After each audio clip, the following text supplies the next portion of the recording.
This program is for informational, educational, and entertainment purposes only.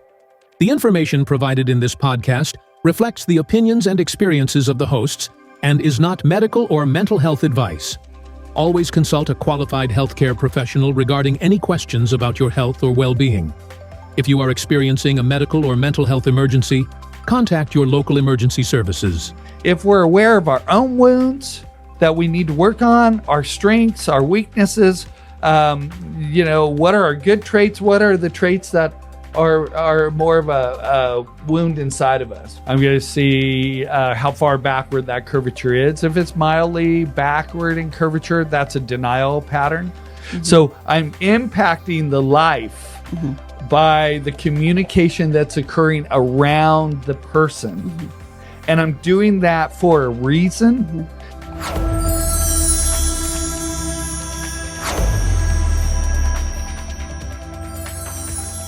Welcome to the Adjusting Your Life podcast. I'm Kennedi and I'm here with Dr. Steve. This is episode 108. Your body's talking. Are you listening? This episode of the Adjusting Your Life podcast is brought to you by Ward Chiropractic. Dr. Steve finds what most doctors miss. And his wall adjustment technique, it can bring fast relief. Check out chiroman.com for hours, location, and to contact the clinic. That's chiroman, chiroman.com. Dr. Steve, let's get right into it. So when a patient comes in, are you able to tell their story by the location of the pain they're having?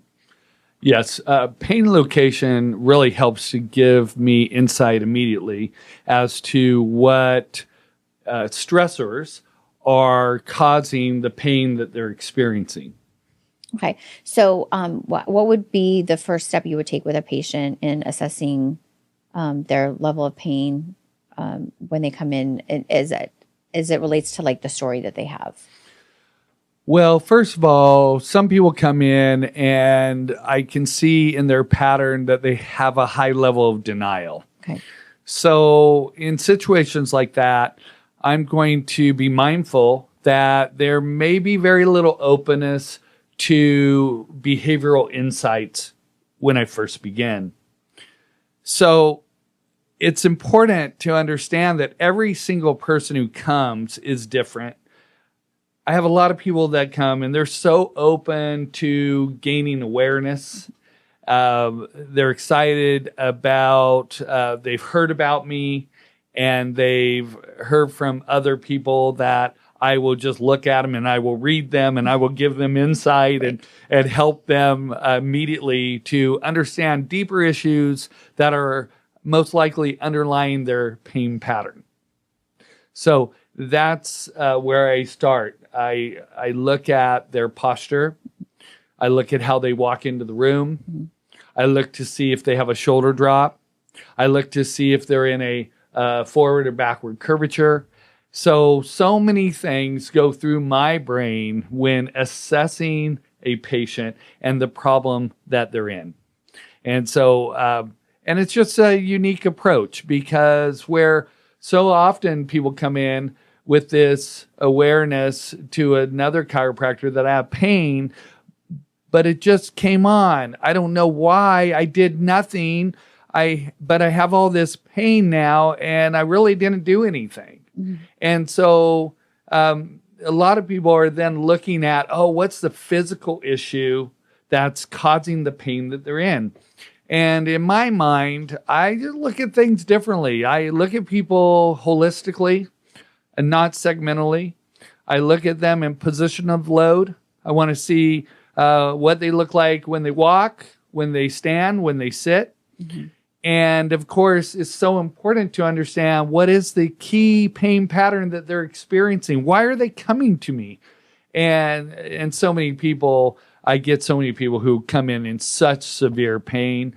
And so it's always so exciting for me because the harder the case, the more exciting it is. And I want those cases that other people are not unlocking. And I want those cases to find me. And I want to bring this awareness that I fully believe in my heart and every cell in my being.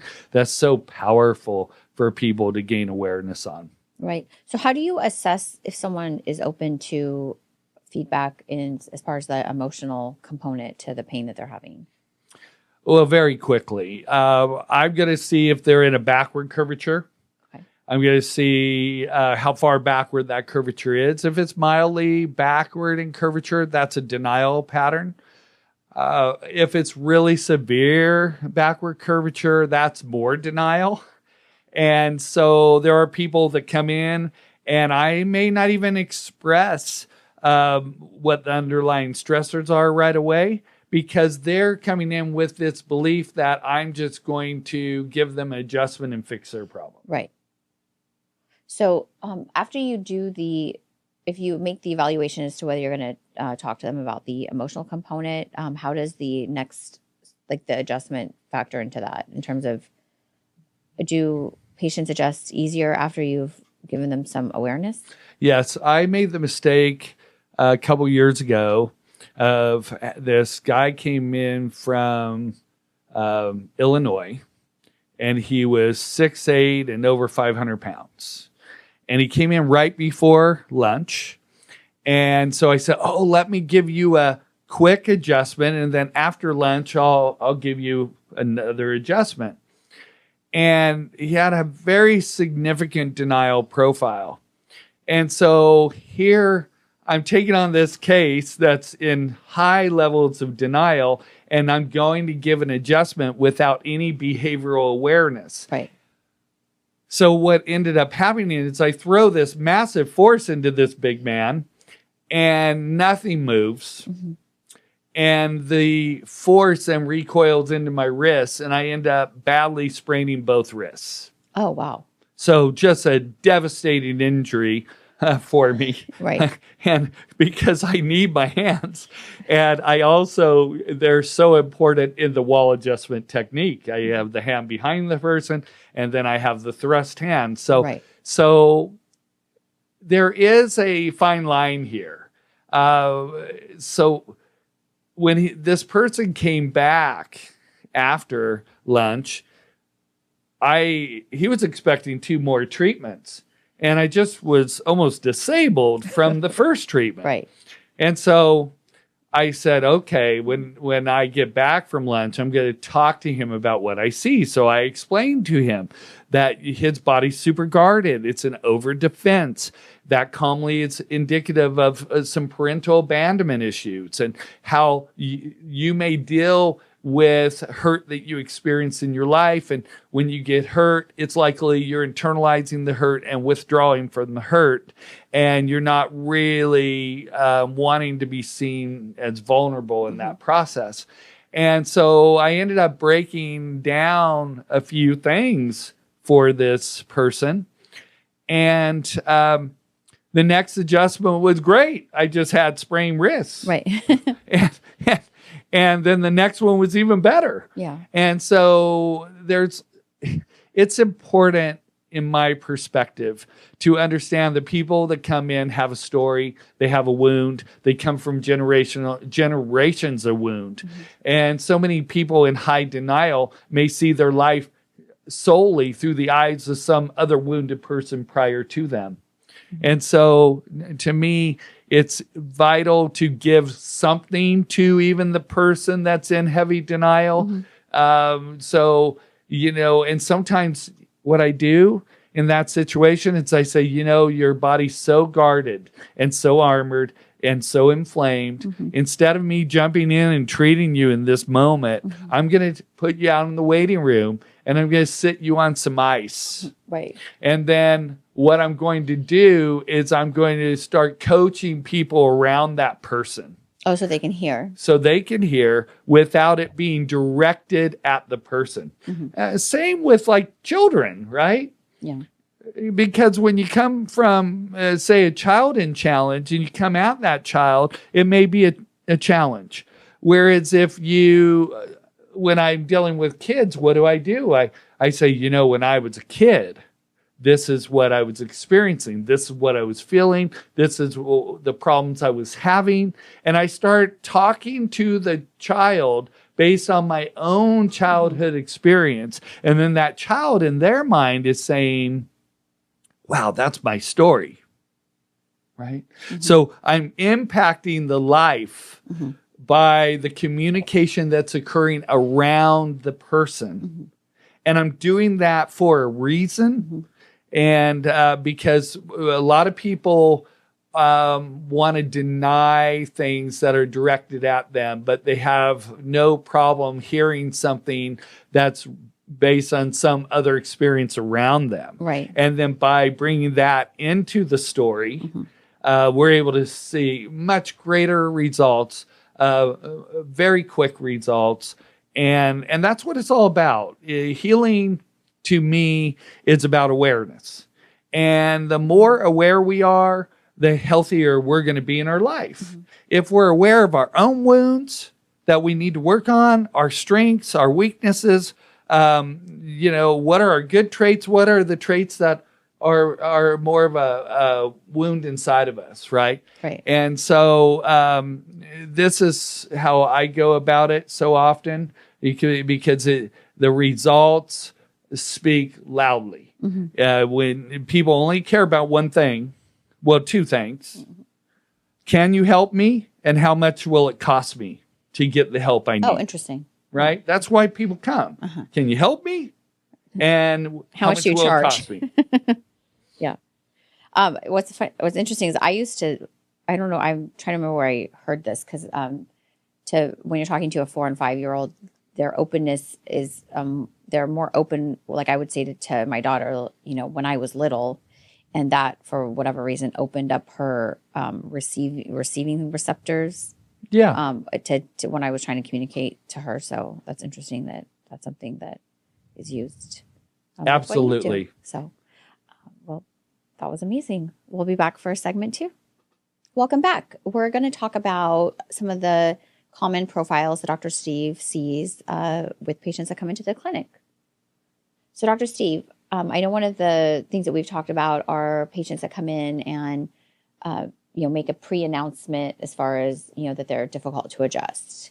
How do you approach that patient? Well, I say to them, let's be open to you adjusting well.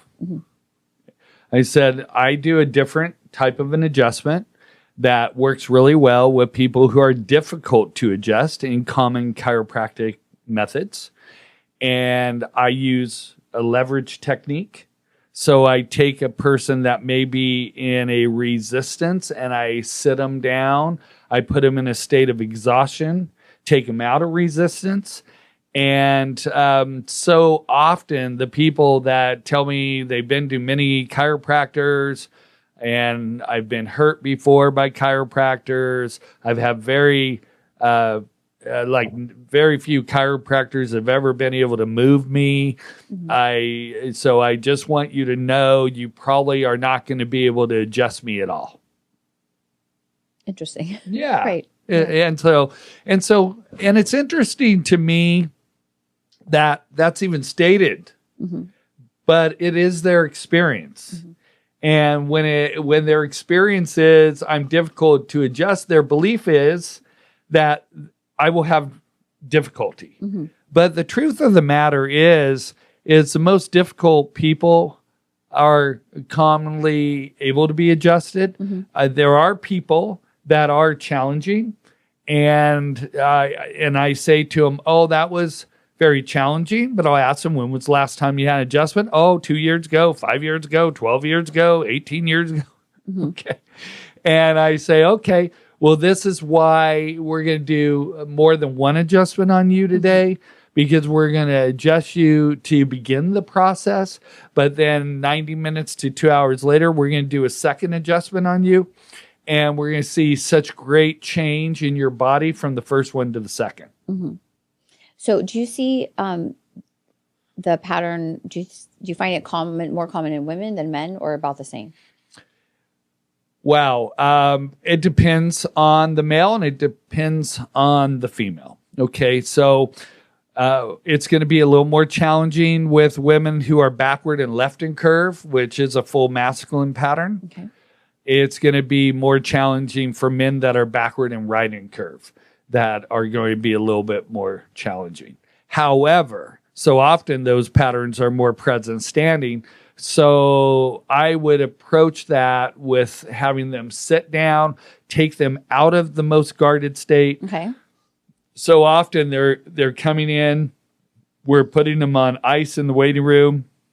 We may, for people who are super resistant or super inflamed, I might put them on the beamer mat. Okay. And have them run 2 or 3 cycles, which increases blood flow. And it really helps to loosen people, helps them to be less stressed.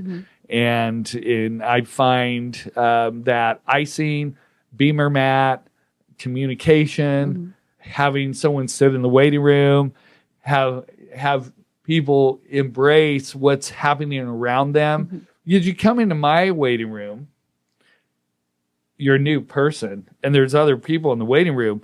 They're coaching them. They're telling them, "Wow, you've chosen a great doctor." Right. I hear them out there doing my work for me. Right. And it's a beautiful thing.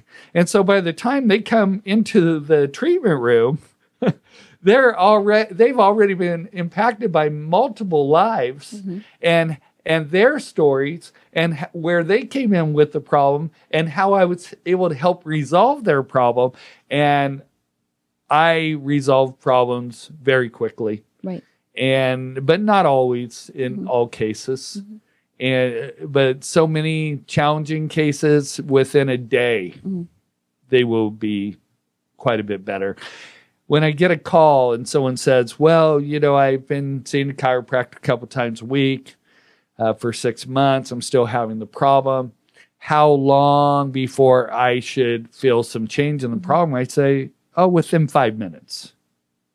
And they're like, "Excuse me? Right. Did you say 5 minutes?"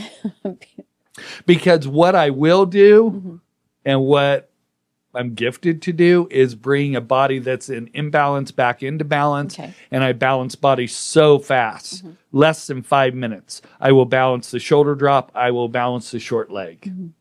Yeah. So back to the spinal pattern you talked about for women and men. Can we talk about the family dynamic that's going on with that pattern and in the woman and then in the man? Sure. Okay. Well, the dynamic with the woman that's backward and left, the left curve is her need for male approval, male parent approval, encouragement, validation, and love. The backward curve indicates the male was more absent. Maybe the father worked a lot, had a father that wasn't present. Maybe the father didn't know how to love because no one even expressed love to the father, right? And so when looking at these dynamics, understanding, I have a person that's backward and left, they're going to be more internal, that female's going to be more of a processor. They're going to be in denial. They're going to be in denial of their energy. They're going to be more accustomed to allowing their mental mind to dictate their physical body. Because when there's a wound, people get confused and they think that they need to prove their value. So that we see this in ladies all the time. They overdo and they overpush. They're mothers, and maybe they're a wife, and they're full-time workers, and they're trying to do so many things. Right. But why are they overdoing? Why are they overpushing? When is it enough in what they're doing, right? And so it's so important, as I see my job as a doctor, it's to understand that every person's unique. Every person comes from a generational story. Every person comes from wounding. And they maybe have no clue as to that aspect that's resulting in the problems that they're experiencing. And so, for instance, the other day, the rain was coming. It never rains in California. Well, it was raining in California. Right. So I had a patient come in, and she had purchased all these sandbags for her property. She's 70 years old.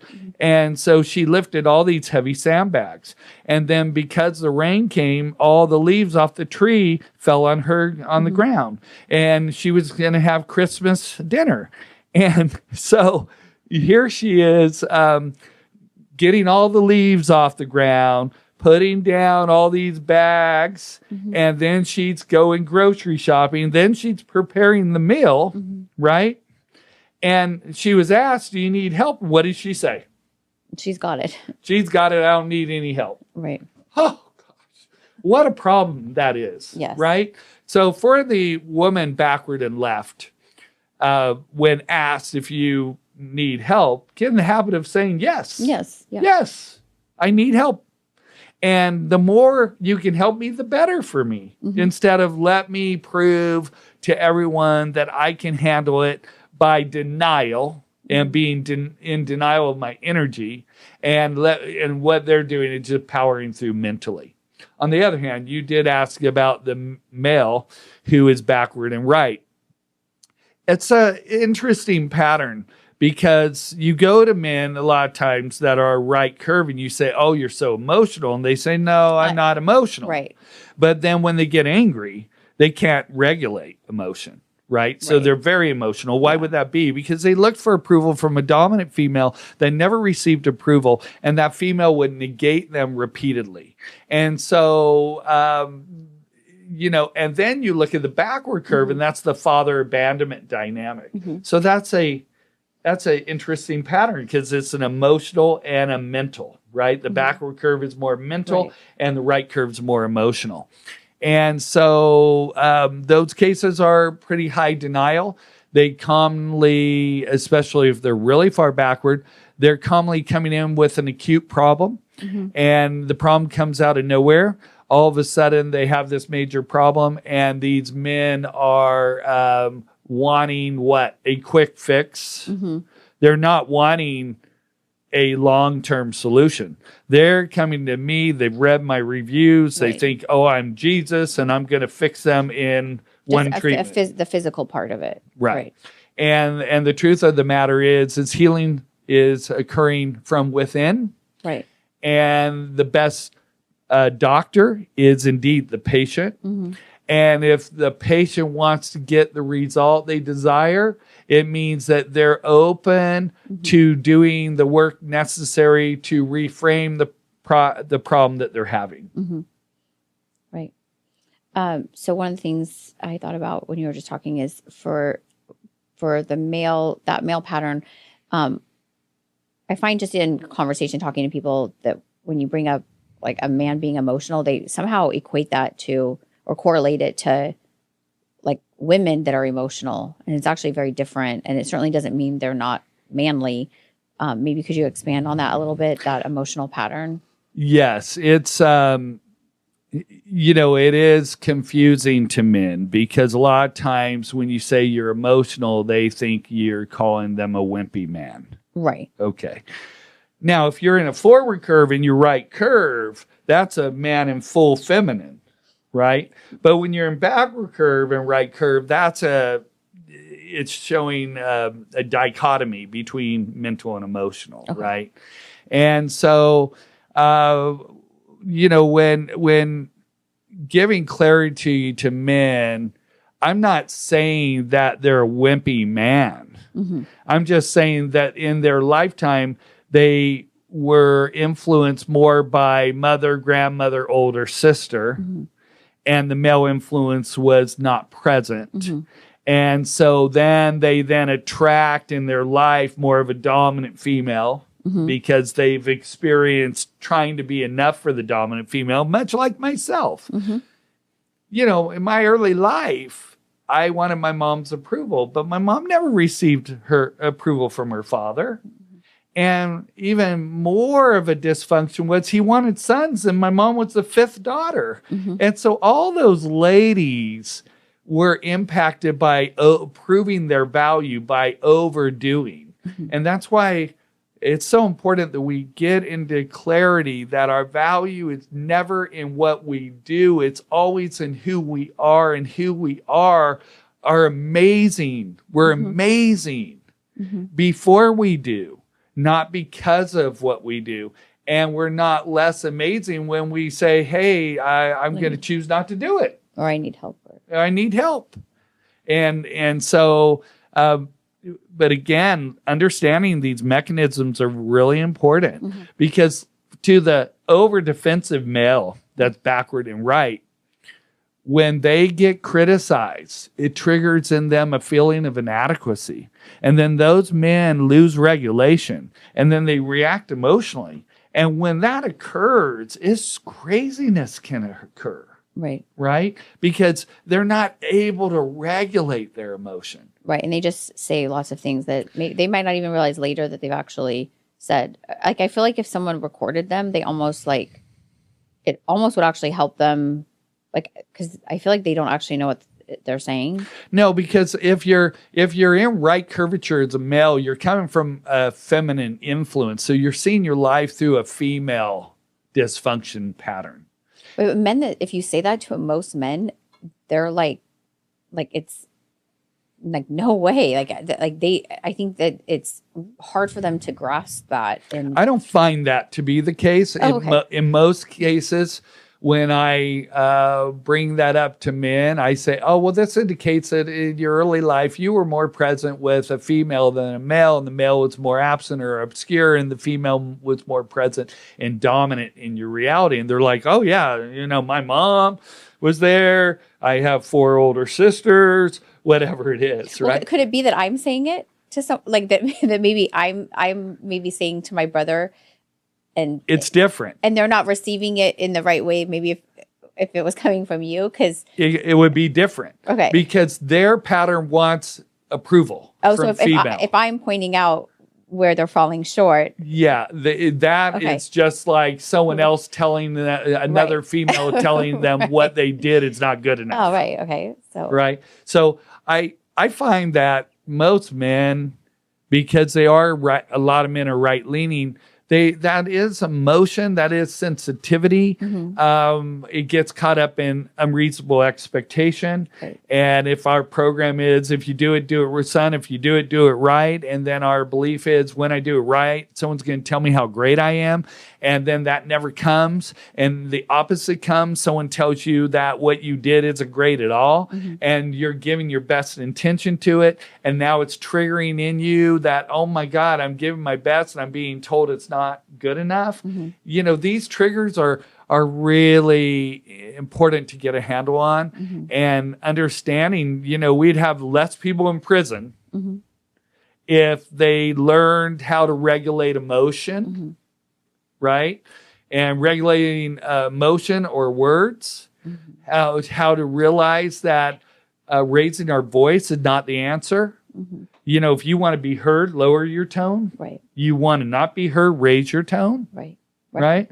So when you want someone to hear you, don't come from an authoritative tone, because that then is something in most people, they want to run from it, not run towards it. It's a pain pleasure thing, right? Right. People want pleasure and people don't want pain, right? So if we can help them to understand these mechanisms, which I'm gifted at that. I'm gifted at helping people understand things from a different level. And then I'm really gifted at helping both those patterns understand that the true growth is not in the adjustment. I'm a really good adjuster. Right. I'm really good at unlocking pain. But if you leave the office and you don't have tools to help you, you're going to go right back into a program. You're going to go right back into a pain pattern. So my job is to give every person awareness. And sometimes I do that by sitting them in the waiting room. And sometimes most people, I just sit on the table. I start breaking it down because, like I had 8 new patients on Saturday.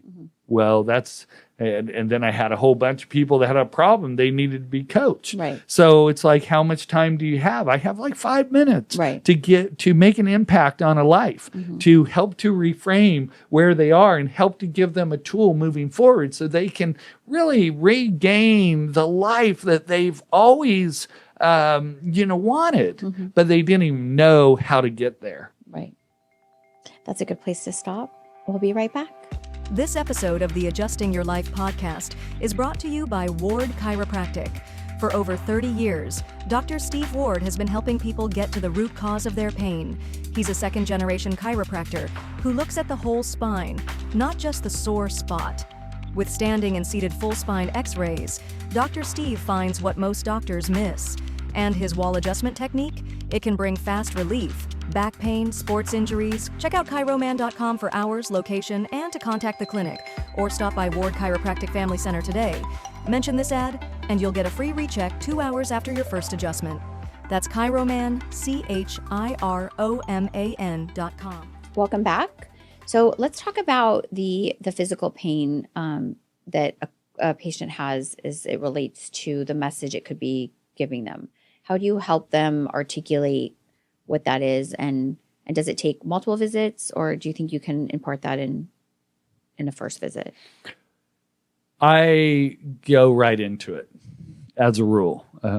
People are coming. So many people have read my reviews, so they're conscious that I am interpreting pain. Okay. And I am wanting to give them the message so they have clarity, so they have power over that pain pattern. Because in truth, if I get hurt in my life and I deny that hurt, then chances are I'm going to have pain. Mm-hmm. So something could happen, at an event. Someone could say something that was hurtful. Mm-hmm. If I personalize that, mm-hmm. and then I internalize that, maybe the next day I'm in some acute pain that is just overwhelming. Mm-hmm. So I really see that pain directly relates to hurt that's denied. Okay. And as we learn to see things multi-generationally, we start realizing that when people transfer a wound, it's not personal. And when we get to that level of clarity, we'll have less people suffering in pain, because so many people want to take personal a projection of a wounded person. Mm-hmm. But that wound transfer happened way before they even knew the person. Mm-hmm. So it's I look at pain quickly, and I've done this work a long time. And so when someone comes in and they're like, "Oh, I can't walk, I have lower back pain." And I get a lot of men, they have right lower back pain and they have right shoulder pain. And I start talking to them about, okay, well, this indicates more of a female influence in your childhood. But as a result, you most likely attracted a woman that's more comfortable and masculine. Mm-hmm. And what you're wanting from them is validation, encouragement, approval, and love. But what you're getting from them is the projection of what the father didn't do for them. Mm-hmm. And then it's the expectation is that the partner should do what the parent didn't do. Mm-hmm. Wow. Right. How crazy is that? Right. And so we see this in the amount of relationships that fail. Are they failing because they worked on their health? Each person worked on their health. They learned to be healthier within them. They worked on their wounds, mm-hmm. and then they attracted. And so they're coming from a healthier place. Or have they never worked on their wounds, mm-hmm. and they're attracting from an unhealthy place? Mm-hmm. Okay. And so I have a lot of men that come in. They have more dominant wives that have father trauma. They are more comfortable and masculine. The men want validation from the woman that was never validated, mm-hmm. which is a fantasy. Mm-hmm. And other than in the fantasy phase, early time of a relationship, I want to make you happy, so I'm going to fulfill this need. Mm-hmm. But when the fantasy phase wears off, I'm going to project onto you my wound, uh-huh. and I'm going to make it your responsibility to heal that. Mm-hmm. And it never gets healed because it's not a wound with the partner. Mm-hmm. It's a wound before the partner. Mm-hmm. So when you have a male come in and you give him this awareness, what's like the dialogue that they can have? It may not be that day, or maybe it's in the following days. What's the dialogue they can have with, say, their wife that would open up the the dialogue between them in terms of like shifting that in the relationship, because obviously the woman's in her pattern, and that pattern that may have just triggered something in the male, which is why he's having pain coming to the chiropractor. Because someone might be like, oh, wow, like, they may go home and not know how to verbally articulate what you've just told them without obviously triggering the woman. What's something they could say? Like, I saw the chiropractor today and he gave me some interesting information. What would that dialogue look like between the two of them? Well, that's very much it. I came to this guy. He didn't know anything about me. And he knew who my wife was. And he read my life. Right. He discussed with me exactly what stressors were taking place in my life.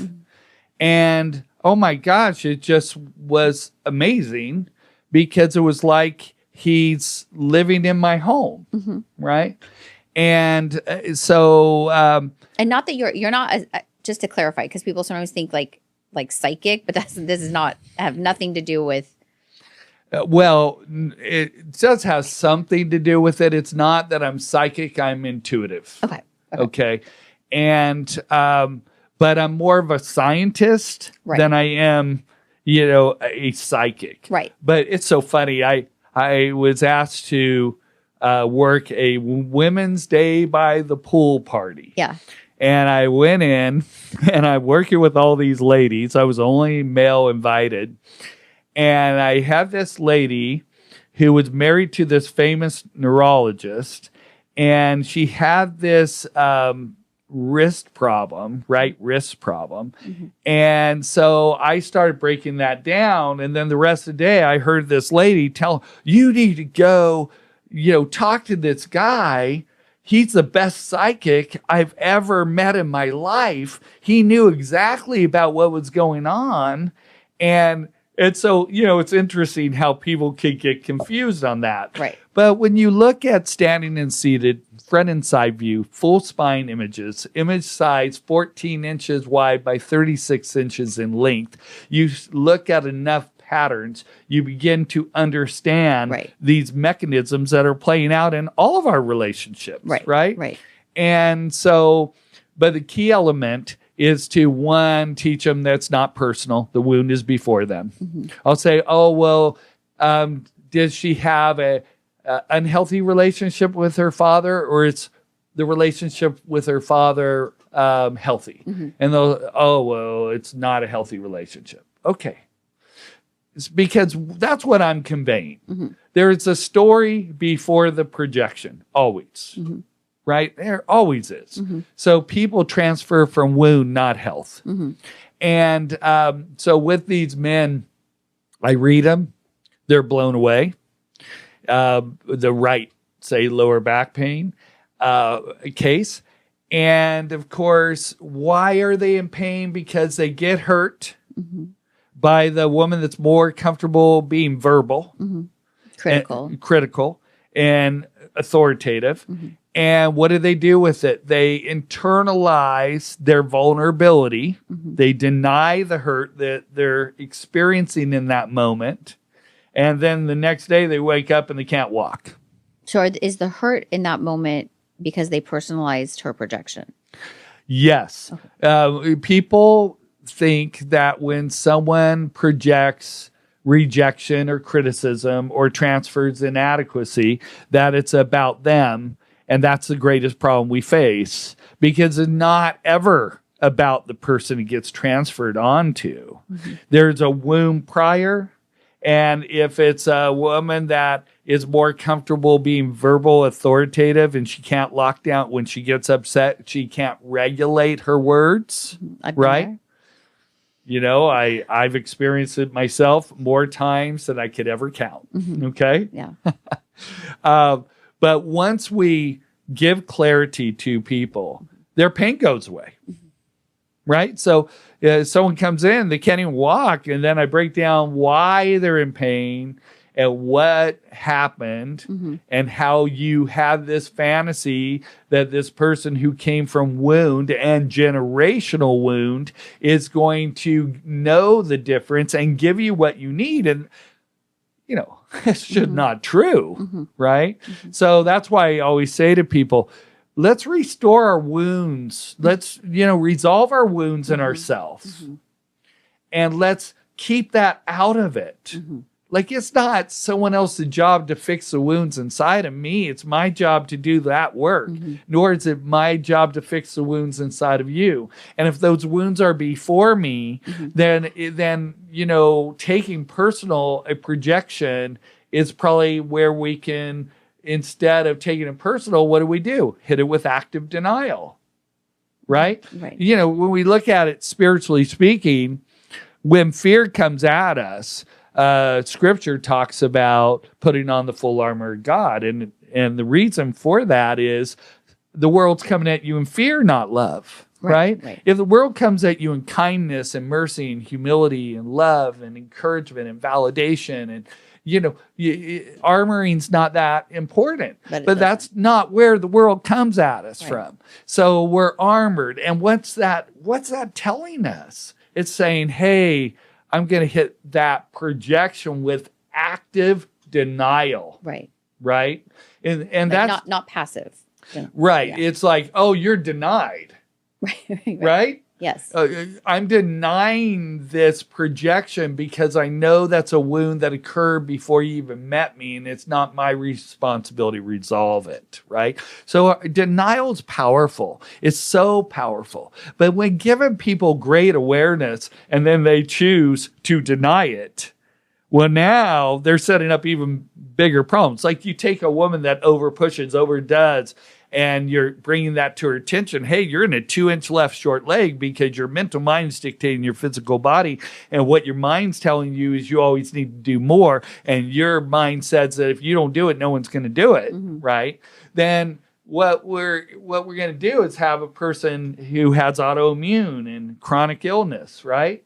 Because the issues that come up are examples to them that, hey, what you're needing to learn is to operate efficiently. What you're needing to learn is how to save energy in everything you do. What you're needing to understand is how valuable you are before you do it. And if you are a person that's accustomed to taking on all the load, then your journey is to say no to things. Your journey is to, like someone says, hey, can you do this? And no. Or your journey would be, hey, I'm overwhelmed. I'm feeling overloaded. I really need help. And if this is going to be done, then I need help from others. Because women in the masculinity need to learn to go into vulnerability if they want to be healthy. And if they want to get sick, then overdo, overpush, let your mental mind dictate your physical body, constantly deny your exhaustion. And where's that wound? There's a wound. Why would someone overdo? Because there's a wound there. Right. And as we grow in our life, we learn, like where I'm in my life right now, I am efficient. I save energy with every single person. And recently I had like 52 new patients. I did an event, have 52 new patients in one day. And I treated them 3 times and then the supporting team. And I did about 170 treatments. I get to the end of the day and I'm so wired. I'm not tired at all. And how can that even be possible? I'm a 63-year-old man doing 170 visits because 1, I don't tie into outcome. And 2, it's all intention. And it's always about saving energy. And it's always about empowering someone else to, actually do some work so they can really see how they play a role in their life and health. Do you think that isn't something that men have an easier time with than women? What's that? Saving energy or... No. 'Cause men today, the average man today is more men are right curvature, but then you study their leg balance and they're heavily short in their left leg. So more men today are self-driven. And why are they self-driven? Because of negation. because they needed validation. They got negated, and they get confused in that, and they don't even know when it's good enough. And you go to that with a lot of people, and you ask them that question, when is your best good enough? Yeah, I know. And they're like, I don't know. Well, that cannot be the answer. Yeah. That can't be the answer. Let me say what the answer is. Okay. Yeah. The answer is every time I give my best intention to what I do, that should be good enough for myself. But we're programmed to look for outside approval from wounded people, peers, parents, coaches, employers. You know, the list goes on and on and on. Our programming, if you do it right, is setting us up to look for approval from wounded people that haven't even learned to give it to themselves. So as we grow into this awareness through this podcast, people are going to become more emotionally intelligent. Right. And in that growth within them, they will not take personal projection like they always have prior. Right. And that's what this is about.